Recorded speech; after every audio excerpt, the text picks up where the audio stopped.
नमस्कार, जय हिंद, वंदे मातरम। दोस्तों, स्वागत है आप सभी का बेस्ट स्टडी एजुकेशन 01 में। तो गाइज़, आज जो हम आपके सामने लेकर उपस्थित हुए हैं वो लेकर उपस्थित हुए हैं हिंदी की वर्तनी। अब हिंदी की वर्तनी में देखिएगा, हिंदी की वर्तनी को हम स्पेलिंग बोलते हैं। क्या बोलते हैं? स्पेलिंग।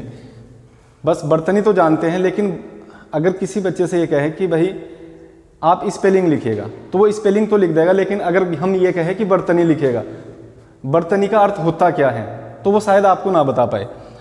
तो वर्तनी का अर्थ होता है स्पेलिंग। क्या होता है? स्पेलिंग।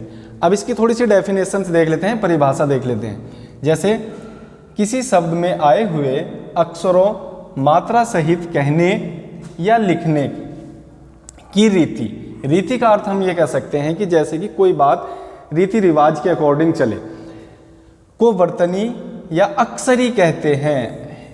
या क्या कहते हैं? वर्तनी या अक्षरी। दूसरी बात देखिएगा, इसे हिज्जे भी कहा जाता है। क्या कहा जाता है? हिज्जे। जहां पर मैंने सर्किल करा है तो ये आपके पॉइंट पूछ सकता है। और गाइज, ये जो आपकी वीडियो है हिंदी में, ये यूपी टेट और सी टेट में बहुत ही ज़्यादा अच्छी होने वाली है। अब एक तरफ आपके लिखे हुए हैं अशुद्ध और दूसरी ओर लिखे हुए हैं शुद्ध। तो देख लेते हैं। जैसे बारात, आम भाषा में हम बारात बोलते हैं, लेकिन गाइज बारात शब्द गलत होता है। बारात क्या होता है? सब बारात। हस्तक्षेप, हस्तक्षेप आप भी बोलते होंगे कि भाई हस्तक्षेप कर रखा है, लेकिन वो होता है सही वर्ड हस्तक्षेप। क्या होता है? हस्तक्षेप। साप्ताहिक, साप्ताहिक आपने देखा होगा अधिकांश साप्ताहिक बोलते हैं, लेकिन अगर उसको सही ढंग से बोला जाए तो वो होता है साप्ताहिक। क्या होता है गाइज? साप्ताहिक। अब देखिएगा आशीर्वाद। इसको हमने कहीं कहीं पर लिखा हुआ देखा है कि यहां पर मात्रा चढ़ाने के बाद यहीं पर रह निकाल देते हैं इस तरह से, तो ये गलत हो जाता है। अब इसका सही अर्थ होता है आशीर्वाद, यानी बड़े सै पर बड़ी ई की मात्रा। और हमेशा ध्यान रखना है वह के ऊपर आपका रह होता है। रह कहाँ पर होता है? वह के ऊपर रह होता है। दीपिका, तो छोटी ई की मात्रा नहीं है दै पर, बड़ी ई की मात्रा होती है। पै पर छोटी ई की मात्रा, तब आपका ये दीपिका पढ़ा जाएगा। जैसे दिवाली, सही वर्ड आपका आप ये चयनित करोगे, दिवाली। पीढ़ी, तो अब आपको देखिएगा यहां पर बिंदु नहीं है, यहां पर बिंदु है, तो आपको ये ध्यान रखना है। जैसे पीढ़ी, ये आपका सही होगा। इंजन में आपने देखा होगा कहीं कहीं पर बड़ी ई बना देते हैं और जय के ऊपर अंक की बिंदी लगा देते हैं, लेकिन इंजन जो होता है वो सही तरीके से इस तरीके से लिखा हुआ होता है। जैसे क्षत्रिय, तो जो ये त्रय वाला है इस पर आप छोटी ई की मात्रा चढ़ाओगे, बड़ी ई की नहीं चढ़ानी।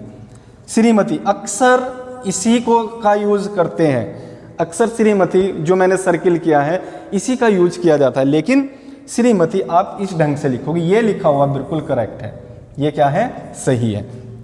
जैसे नीति, अब नीति में एक तय पर हमारी मात्रा चढ़ी, यानी दोनों पर बड़ी ई की लगा रखी, लेकिन नए पर हमारी बड़ी ई की है और तय पर छोटी ई की। और एक ये बहुत इंपॉर्टेंट है आपका भाषाएं। आपने देखा होगा भाषाएं हम जब लिखते हैं तो इस तरीके से लिखते हैं, लेकिन ये गलत हो जाता है। हमें जो भाषाएं लिखनी है वो इस तरह से लिखनी है, यानी ऐसे ऐनक पर आपको चंद्र बिंदी लगानी है। कौन सी बिंदी लगानी है? चंद्र बिंदी। देखिएगा निछावर, यानी औ की मात्रा निछावर, तो आपको देखना है यहां पर एक मात्रा है निछावर। लोहार, लोहार जब हम देखते हैं तो इस पर एक मात्रा होती है ओ की। दिनांक, अधिकांश पढ़े लिखे भी ये गलती करते हैं, दिनांक इस तरीके से लिखते हैं, देखिएगा, लेकिन दिनांक सही तरीके से लिखा जाता है इस तरीके से। निस्वार्थ, निस्वार्थ, अब देखिएगा जब हम पढ़ रहे हैं निस्वार्थ, अगर कहें कि लिखो निस्वार्थ तो इसी ढंग से लिखेंगे, लेकिन ये आपका गलत हो जाएगा। निस्वार्थ गाइज हमेशा ऐसा लिखा जाता है, तो इसलिए आपको थोड़ा सा वीडियो देख देख कर इन वर्डों को अपनी नोटबुक में कर लेना है। जमुना, अक्सर हमने गांव देहात में क्या सुना है जमुना, यानी जमुना। और सही मायने क्या होता है? यमुना। सही मायने क्या होता है? यमुना। कनिष्ठ यानी ट, लेकिन होता है ठ, कनिष्ठ।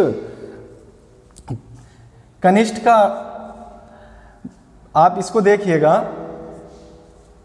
कनिष्ठ का अर्थ होता है छोटा। कनिष्ठ का अर्थ क्या होता है? छोटा।